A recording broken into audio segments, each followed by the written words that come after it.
नमो अरिहन्ताणं नमो सिद्धाणं नमो आयरीयाणं नमो वज्रायाणं नमो लोये सौवसावूणं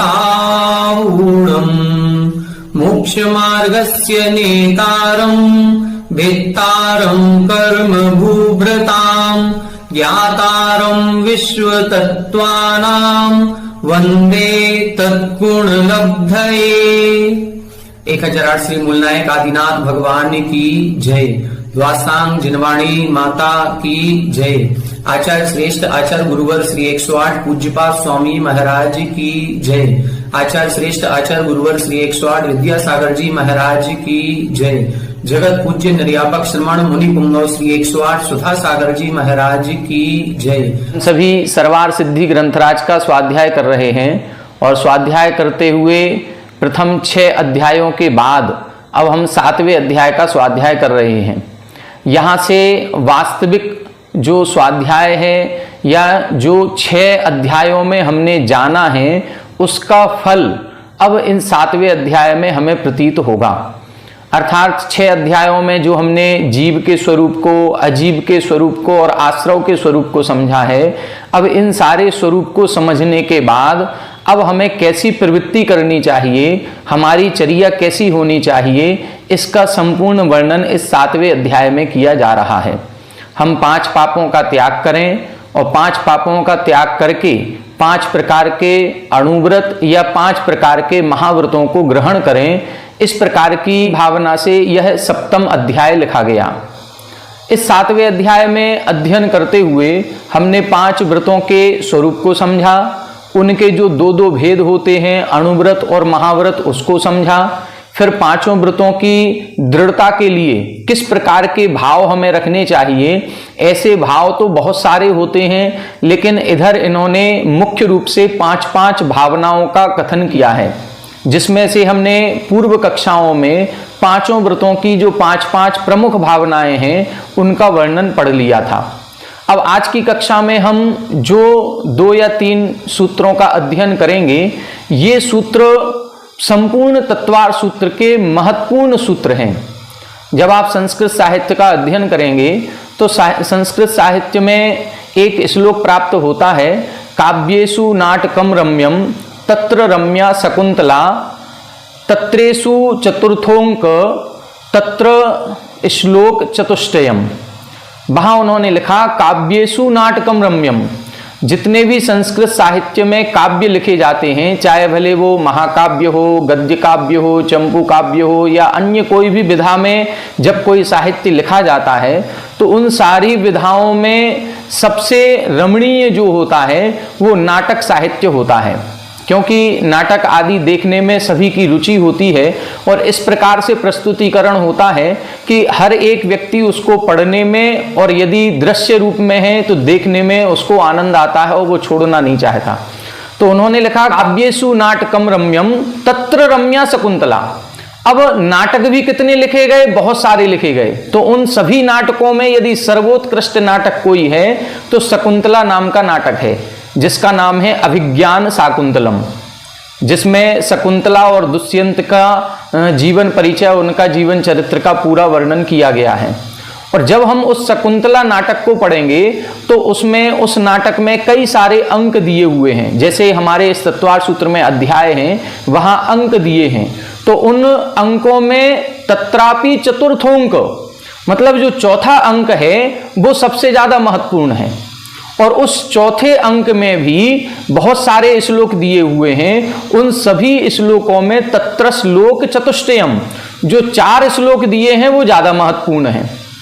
मतलब उन 4 श्लोकों को संपूर्ण संस्कृत साहित्य का महत्वपूर्ण अंग बताया गया है। संपूर्ण साहित्य में, काव्यों में नाटक प्रसिद्ध है, नाटकों में शकुंतला रमणीय है, शकुंतला में चौथा अंक और चौथे अंक में 4 श्लोक। उन 4 श्लोकों में जब शकुंतला की विदाई होती है तो जो कण्व ऋषि हैं वो उसको उपदेश देते हैं कि ससुराल में जाकर के कैसे रहना है, इस प्रकार का उपदेश उसमें दिया गया। यहां पर जो अब अपन ये तत्वार सूत्र पढ़ रहे हैं, यहां पर भी यदि इस प्रकार का श्लोक बनाया जाए तो भाव इसी प्रकार के होंगे कि जैन आगम में सबसे ज्यादा महत्वपूर्ण यदि कोई ग्रंथ है तो वो तत्वार सूत्र ग्रंथ है। और इसकी प्रसिद्धि, इसका महत्व हम इससे भी लगा सकते हैं क्योंकि प्रति वर्ष 10 लक्षण पर्व में इस तत्वार सूत्र का वाचन प्रत्येक मंदिर में किया जाता है। प्रत्येक मंदिर में इसके सूत्रों के लिए अर्घ समर्पित किया जाता है और इनके सूत्रों का अर्थ, एक एक अध्याय का अर्थ भी किया जाता है। तो ये महत्वपूर्ण है। तो संपूर्ण जैन आगम में सबसे ज्यादा महत्वपूर्ण ग्रंथ कौन सा है? तत्वार सूत्र। और उस तत्वार सूत्र के 10 अध्यायों में सबसे ज्यादा महत्वपूर्ण अध्याय कौन सा है? 7वां अध्याय। और इस 7वें अध्याय में जो 39-40 सूत्र दिए हुए हैं उसमें जो महत्वपूर्ण सूत्र हैं ये आने वाले 4 सूत्र हैं। ये 4 सूत्र यदि हमने पढ़ लिए और इन 4 सूत्रों को अंतरंग से समझ लिया, बहिरंग से तो हम भी पढ़ेंगे, पढ़ाया है और आपको भी अभी फिर से स्वाध्याय करेंगे तो पढ़ने में आएंगे, लेकिन अभी अंतरंग से यदि वो भाव नहीं आ रहा है तो हमारा कदम मोक्ष मार्ग की ओर नहीं बढ़ेगा। लेकिन यदि अंतरंग से ये चीज अंदर बैठ गई तो आगे आने वाले जो 4 सूत्र हैं ये 4 सूत्र हमारे जीवन की धारा को बदलने वाले हैं। हम जो अभी संसार की ओर जा रहे हैं, इन 4 सूत्रों का यदि हमने अर्थ समझ लिया और इस प्रकार की भावनाएं बना ली तो नियम से मोक्ष मार्गी हो ही जाएंगे। तो यहां से ये धारा बदलने के, यहां से ये राह बदल जाएगी हमारी ये 4 सूत्रों को पढ़ने से। इतने महत्वपूर्ण ये 4 सूत्र हैं। आज देखते हैं, आज की कक्षा में हम 1, 2, 3 जितने भी सूत्रों का अर्थ होगा उनको समझेंगे, फिर पुनः आगे की कक्षा में आगे के सूत्रों को समझेंगे। आइए देखें पेज नंबर 267 पर उत्थानिका 678। अपन ने सूत्र 8 देख लिए थे, सूत्र नंबर 9 देखना है। अभी तक हमने 5 व्रतों की 5-5 भावनाएं देखी थी। ये जो 5 भावनाएं हमने देखी ये पॉजिटिव वे में हैं, मतलब व्रतों की भावनाएं हैं, व्रतों का हम पालन कर रहे हैं तो व्रतों की स्थिरता के लिए हमें कैसे भाव रखने हैं ये उस प्रकार से हैं। अब दूसरा बता रहे हैं कि इनसे जो विपरीत पाप हैं उन पाप के प्रति कैसी भावना हमारी होनी चाहिए। जैसे ये कहा जाता है कि जब हम स्वर्ण खरीदने जाते हैं, सोना खरीदना है तो सोने की क्वालिटी क्या होती है इसको पता करना जरूरी है। तो हमने सोने की क्वालिटी को तो जान लिया, लेकिन सोने जैसा जो पदार्थ दिखता है ऐसे पीतल की क्वालिटी जानना भी जरूरी है। और वास्तविकता में देखा जाए तो सोने को जानना कम जरूरी है, पीतल को जानना ज्यादा जरूरी है। यहां पर भी देखें, ये जो ग्रंथ लिखा गया तत्वार सूत्र, इस तत्वार सूत्र में मोक्ष मार्ग का वर्णन किया गया, या इसको हम मोक्ष शास्त्र कहते हैं। लेकिन मोक्ष का वर्णन कितने से अध्यायों में है? मात्र 1 अध्याय में है, वो भी 10वें अध्याय। बाकी में तो सारा संसार का ही वर्णन है। तो मोक्ष जाना है, लेकिन मोक्ष जाने के पहले हमें संसार को समझना होगा। मोक्ष को उतना समझने की जरूरत नहीं है जितना जरूरी है संसार को समझना। इसीलिए सोने को समझने की ज्यादा जरूरत नहीं है, ज्यादा जरूरत है पीतल को समझने की, क्योंकि हम ठगे जाएंगे तो पीतल के कारण से ठगे जाएंगे।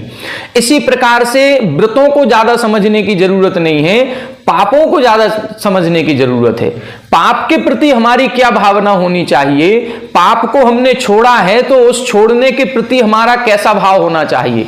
यदि पापों के प्रति हमारा घृणा का भाव नहीं है, पापों के प्रति हमारा जुगुप्सा का भाव नहीं है, पापों के प्रति हमारा भय भीरुत्व का भाव नहीं है, तो हम पुनः पापों की ओर मुड़ जाएंगे। व्रतों की कितनी भी भावनाएं भालें, लेकिन पापों के प्रति भी हमारा निगेटिव भाव, नकारात्मक भाव होना ही चाहिए। इसीलिए आचार्य उमा स्वामी जी ने जहां व्रतों के लिए एक एक व्रत के लिए 5-5 भावनाएं लिखी, वहां पापों के लिए भी 4 सूत्र का निर्माण किया कि हम पापों के बारे में कैसा सोचें। यही इसमें बताया गया है। 678 नंबर देखें। किंच अन्यत अथ अमीसाम व्रतानाम दृढ़िमार्थम भावना प्रतीयन्ते तत् विपश्चित भी इति भावना उपदेशः। यहां बता रहे हैं जैसा आपने व्रतों के दृढ़िमार्थम, इन व्रतों के दृढ़ता के लिए भावना प्रतीयन्ते, भावनाओं का वर्णन किया है, तत् विपश्चित भी, उनसे जो विपरीत पाप हैं उन पापों के लिए इति भावना उपदेशा, उन पापों के लिए भी हमारे कैसे विचार होने चाहिए, उनके प्रति हमारा क्या भाव होना चाहिए, उसका भी उपदेश कीजिए। तथा तदर्थम तद विरोधिषु अपि इतियत आह, इसीलिए तदर्थम, उस विरोधी जो पाप हैं उन पापों के प्रति क्या भावना होनी चाहिए उसको बताने के लिए अगला सूत्र लिख रहे हैं। सूत्र नंबर 9 देखें, पेज नंबर 268। हिंसा दिश विहा मूत्रापाया वद्य दर्शनम। हिंसा दिश विहा मूत्रापाया वद्य दर्शनम। यहां देखें, हिंसा दिशु इह अमूत्र अपाय अवद्य दर्शनम। जब हम विच्छेद करेंगे तो पहले क्या निकलेगा? हिंसा दिशु, फिर इह, फिर अमूत्र, फिर अपाय, फिर अवद्य, फिर दर्शनम। हिंसा दिशु, अभी हमने 5 व्रतों की चर्चा की, अब 5 पापों में बता रहे हैं। हिंसा दिशु, जो हिंसा, झूठ, चोरी, कुशील और परिग्रह, ये जो 5 पाप हैं, इन 5 पापों में इह यानी इस लोक में, अमूत्र यानी परलोक में, अपाय अवद्य दर्शनम, अपाय यानी दुख, अवद्य यानी निंदा, दर्शनम यानी देखनी चाहिए। जो हिंसा, झूठ, चोरी, कुशील, परिग्रह इन 5 पापों से सहित होता है, 5 पाप रूप क्रियाएं करता रहता है, उसको इस जन्म में भी दुख मिलता है, वह इस जन्म में भी निंदा या तिरस्कार का पात्र होता है, और अमूत्र परभव में भी उसको दुख को भोगना पड़ता है, दुख का भागी बनता है और निंदा का पात्र बनता है। इस प्रकार का विचार हमें 5 पापों के प्रति करना चाहिए। हिंसा, झूठ, चोरी, कुशील, परिग्रह सभी के प्रति, केवल हिंसा के लिए नहीं, केवल झूठ के लिए नहीं। हम लोगों की एक धारणा यह है कि हम हिंसा, झूठ, चोरी और कुशील इन 4 पापों के लिए तो फिर भी पाप समझते हैं।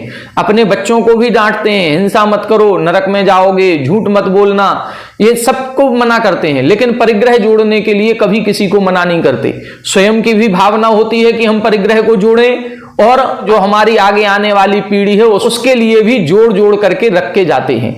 उनके मन में भी ये भावना आती है कि परिग्रह जोड़ने में कोई पाप नहीं है।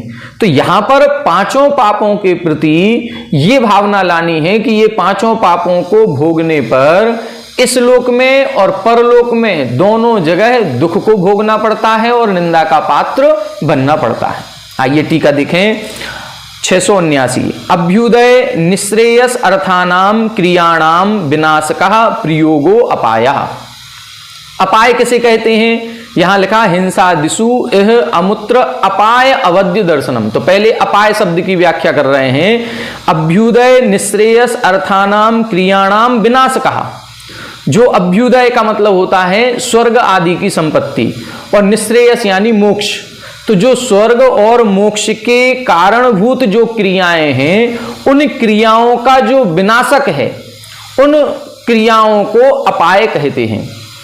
अपाय का मतलब क्या है? जो स्वर्ग और मोक्ष सुख को प्राप्त कराने वाली क्रियाएं थी, उनकी विनाशक मतलब दुख को प्राप्त कराएंगी, उसको बोलते हैं अपाय।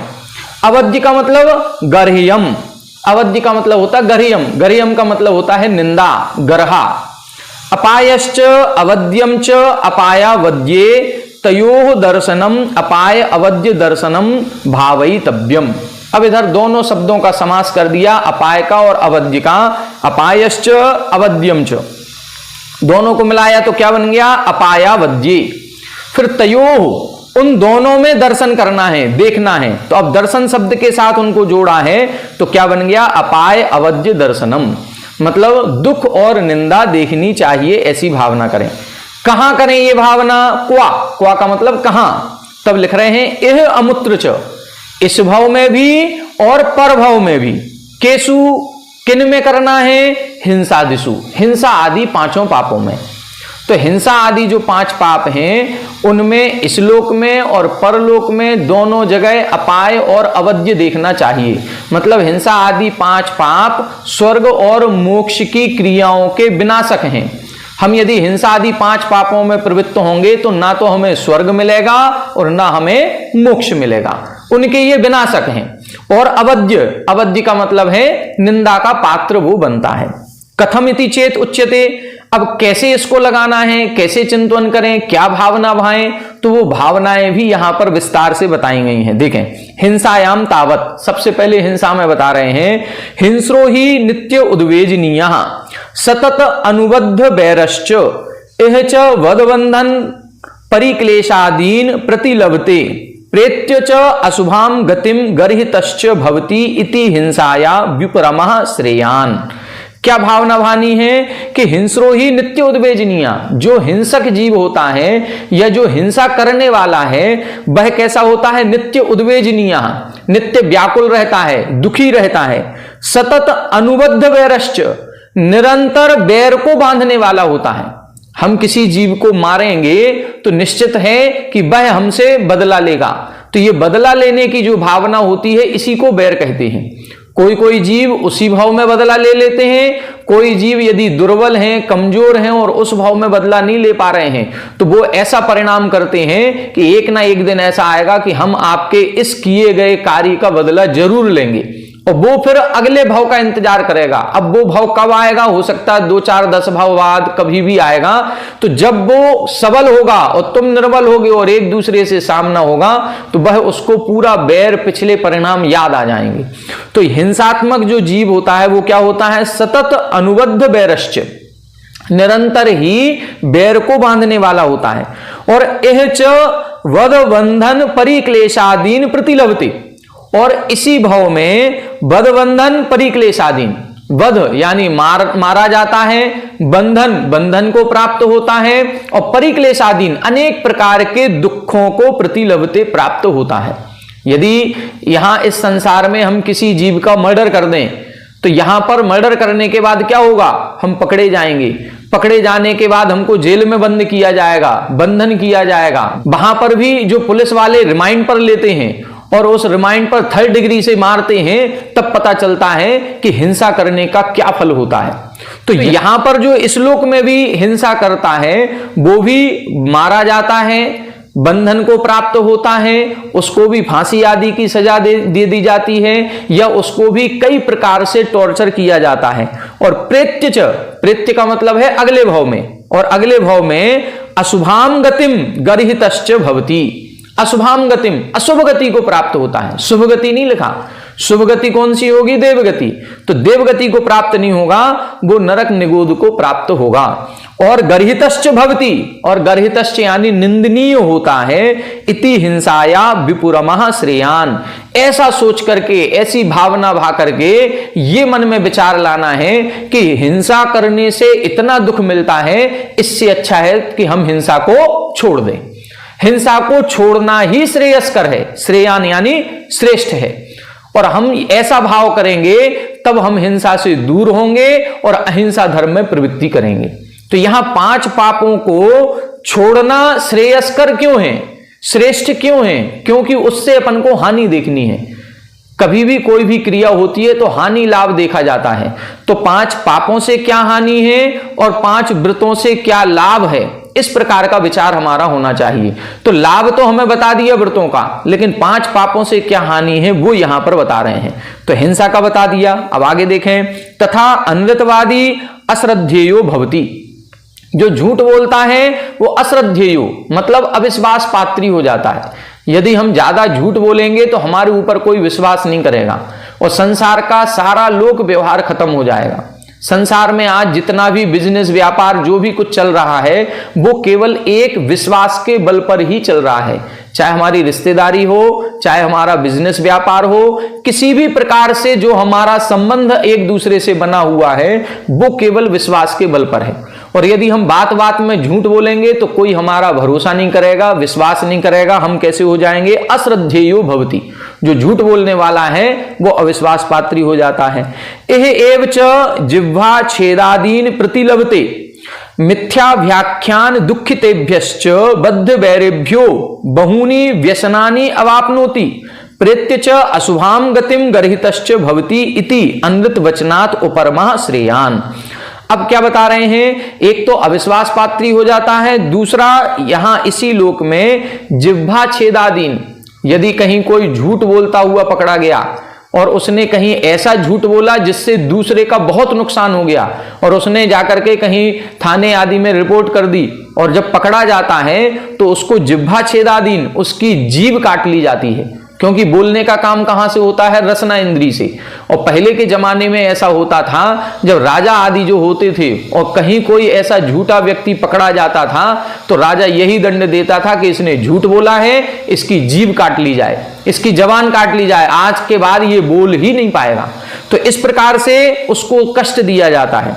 और क्या होता है, मिथ्या व्याख्यान दुखितेभ्यश्च, और जो हमने झूठ बोला है उस झूठ बोलने से जिसको दुख हुआ है, हमने झूठ बोल करके किसी की धन संपत्ति को हरण कर लिया, हमने झूठ बोल करके किसी को बहुत ज्यादा नुकसान पहुंचा दिया, तो जिसका नुकसान हुआ है, जो दुखी हुआ है, वो क्या करेगा, बद्ध वैरेभ्यो, वो बैर को बांध लेगा।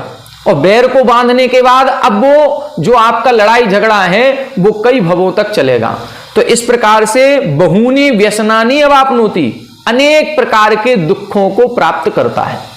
कितनी बड़ी बात कह दी कि झूठ बोलने पर अविश्वास होता है, विश्वास नहीं रहता, इस भाव में जिह्वा आदि का छेद कर दिया जाता है, जो दुखी होता है उस दुखी व्यक्ति के द्वारा बैर को बांध लिया जाता है और अनेक प्रकार के दुखों को प्राप्त होता है। प्रेत्य च, और अगले भाव में अशुभाम गतिम गर्हितश्च भवति, अशुभ गति को प्राप्त होता है, निंदनीय होता है।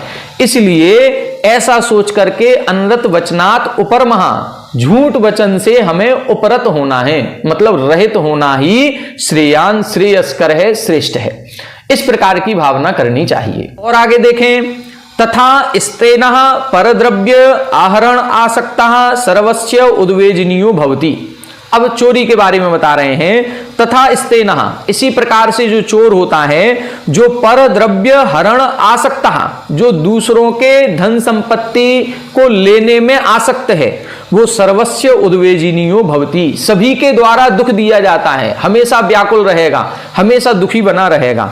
एह एव च अभिघात बध बंध हस्त पाद कर्ण नासा उत्तरोष्ठ छेदन भेदन सर्वस्व हरणादीन प्रतिलभते।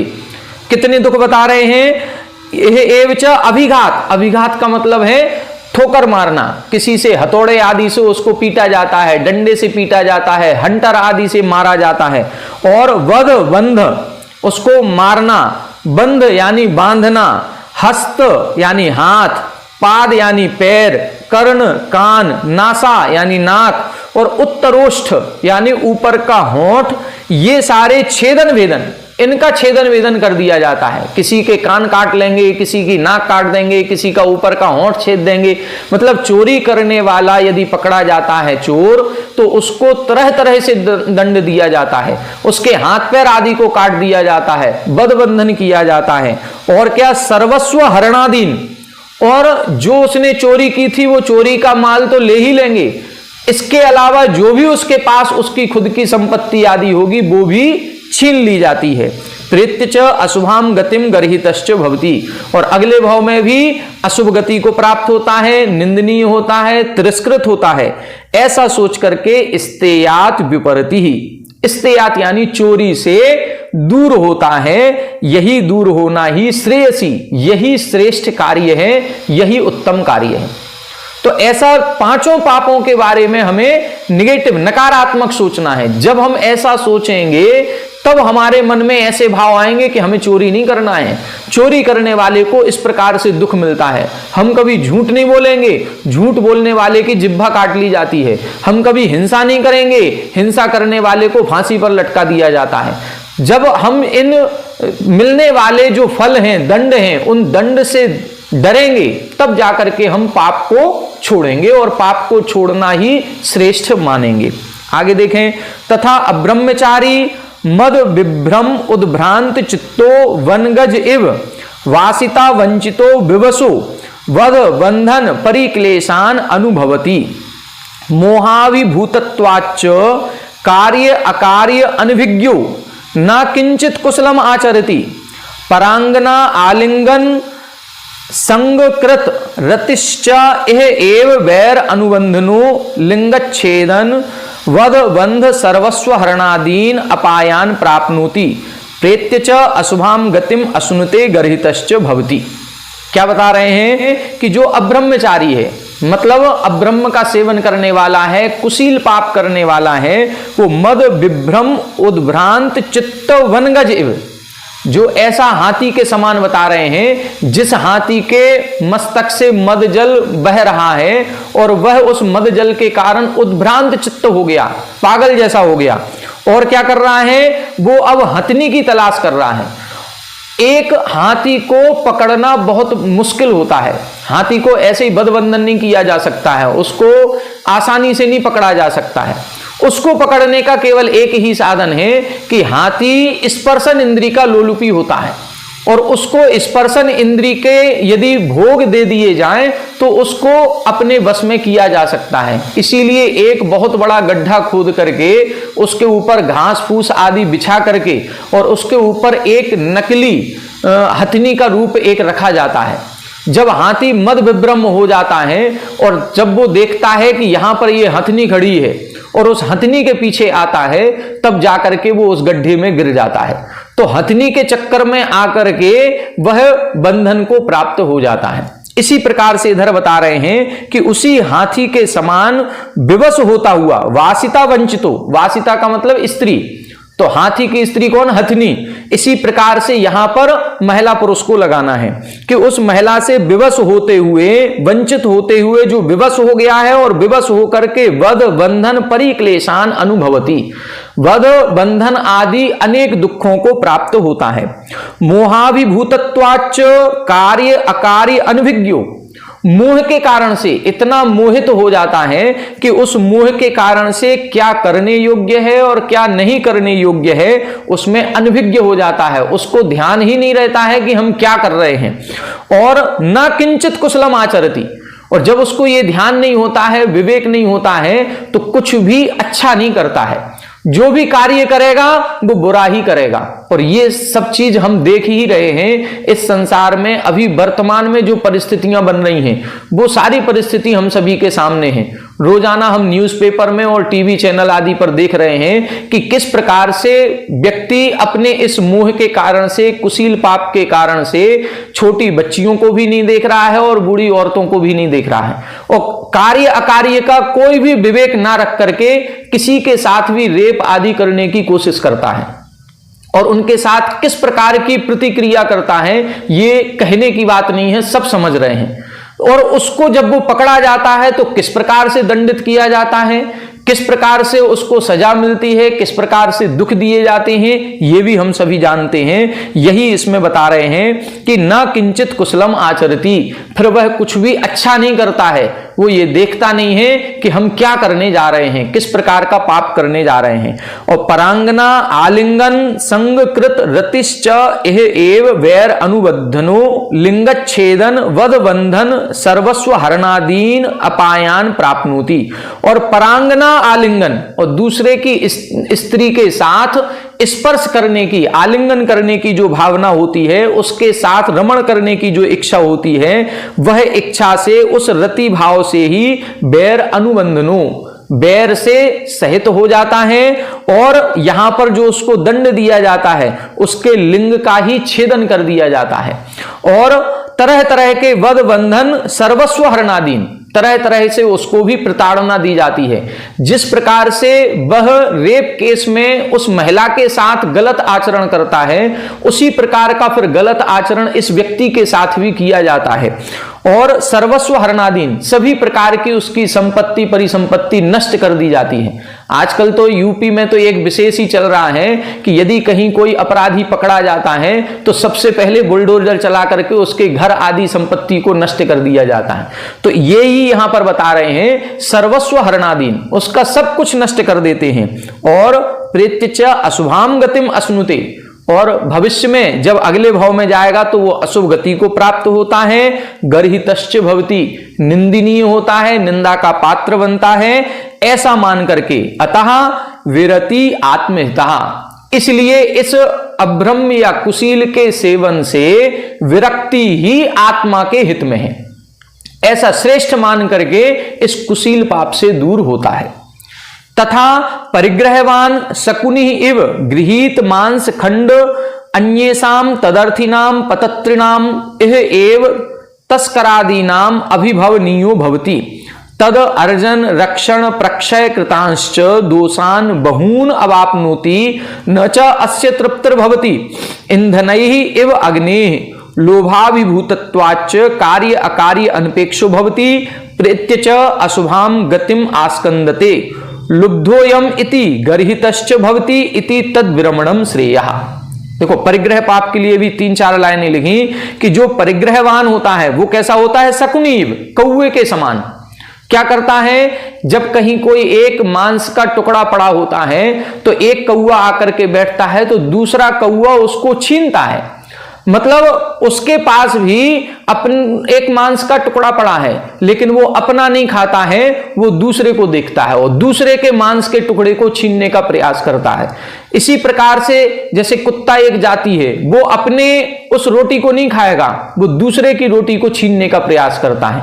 इसी प्रकार से जो परिग्रही जीव होता है, जो परिग्रह पाप में लिप्त होता है, वो अपने परिग्रह में संतुष्ट नहीं होता है, वो दूसरे के परिग्रह को छीनना चाहता है, दूसरे से आगे बढ़ना चाहता है, चाहे भले वो चोरी करके हो, चाहे भले वो लोभ कसाय करके हो, कैसे भी हो, झूठ चोरी कुछ भी करना पड़े, बस पैसा आना चाहिए, बस हमारा परिग्रह बढ़ाना चाहिए, इस प्रकार की भावना उसकी होती है।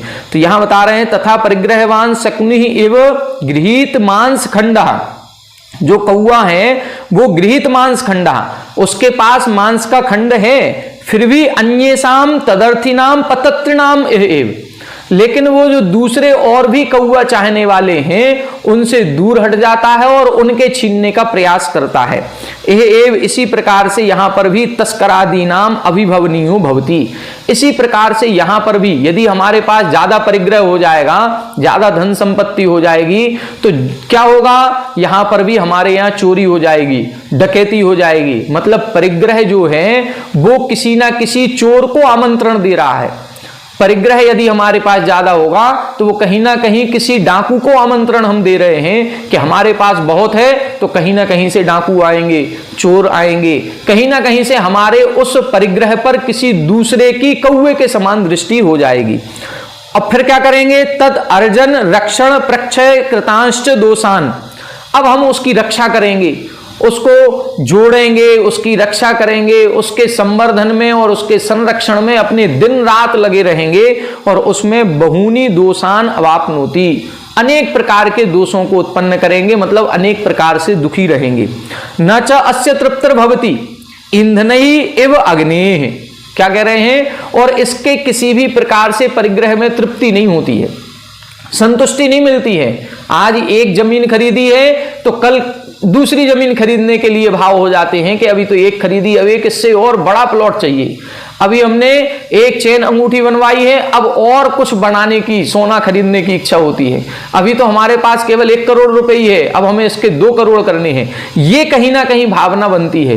क्या लिख रहे हैं, ईंधन ही अग्नि एव, जैसे अग्नि को ईंधन से संतुष्टि नहीं होती है, जितना भी ईंधन डालते जाओ वो जलता जाएगा, जलता जाएगा, जलता जाएगा, ईंधन की संतुष्टि नहीं होती है। लोभाभिभूतत्वाच्च कार्य अकार्य अनपेक्षो भवति, और लोभ से अभिभूत होने के कारण से यह जीव भी कार्य और अकार्य में ध्यान नहीं देता है, क्या करने योग्य है क्या नहीं करने योग्य है। परिग्रह के प्रति इतना लोभी लालची हो जाता है कि झूठ बोलने को, चोरी करने को, किसी भी पाप को करने को, हिंसा आदि करने को भी तैयार हो जाता है। इस प्रकार से प्रेत्य च अशुभाम गतिम आस्कंदते, भविष्य में अगले भाव में अशुभ गति को प्राप्त होता है। लुब्धो अयम इति गर्हितश्च भवति इति विरमणम श्रेयः, और यह लोभी कहलाता है, इस प्रकार से निंदा को प्राप्त होता है, और ऐसा लोभी व्यक्ति निंदनीय होता हुआ इस संसार में दुखों को प्राप्त करता है। इसलिए तद विरमणम श्रेयः, इस परिग्रह से दूर होना ही श्रेयस्कर है। एवं हिंसादिषु अपाय अवध्य दर्शनम भावनीयम, इस प्रकार से हिंसा आदि 5 पापों में अपाय और अवध्य मतलब दुख और निंदा की भावना करनी चाहिए। इस प्रकार के विचार हमें बनाने चाहिए। आज अपन ने बहुत अच्छा एक सूत्र का अर्थ समझा। इसमें कितने प्रकार से 5 पापों को बताया गया कि ये 5 पाप इस भव में भी दुखकारी हैं और परभव में भी दुखकारी हैं। इस भव में भी हमें कष्ट को देने वाले हैं और परभव में भी कष्टों को प्राप्त कराने वाले हैं, अशुभ गति को प्राप्त कराने वाले हैं। इस भव में भी हम निंदा के पात्र बनेंगे और अगले भव में भी ऐसे नीच गोत्र में, ऐसे नीच कुल में उत्पन्न होंगे कि जीवन भर निंदनीय ही बने रहेंगे। तो इस प्रकार से इन 5 पापों के प्रति घृणा का भाव ला करके इन 5 पापों को छोड़ने का प्रयास हमें करना है। इसको हम पढ़ लेते हैं, समझ लेते हैं, लेकिन फिर भी अभी अंतरंग में उतना नहीं उतर रहा है कि हम इन 5 पापों को एक देश तो त्याग करें। सकल देश नहीं कर पा रहे हैं तो कम से कम एक देश त्याग करने का प्रयास करें, अणुव्रत लेने की कोशिश करें, प्रतिमाओं को ग्रहण करने की कोशिश करें। अभी नहीं कर पा रहे हैं तो कम से कम एक भावना जरूर रखें कि मरण के पूर्व इस भव में हमें इन 5 पापों को एक देश रूप से संकल्प पूर्वक तो त्याग करना ही करना है। इस प्रकार की भावना अभी से बनाएं तो निश्चित रूप से आगे आने वाले समय में हम कुछ ना कुछ त्याग कर पाएंगे और व्रत प्रतिमाओं को ग्रहण कर पाएंगे। आज की कक्षा में इतना ही। आगे की कक्षा में और कैसी कैसी भावनाएं होनी चाहिए उन सूत्रों पर अपन विचार करेंगे। आप सभी हमारे साथ बने रहें। सभी को जय जय।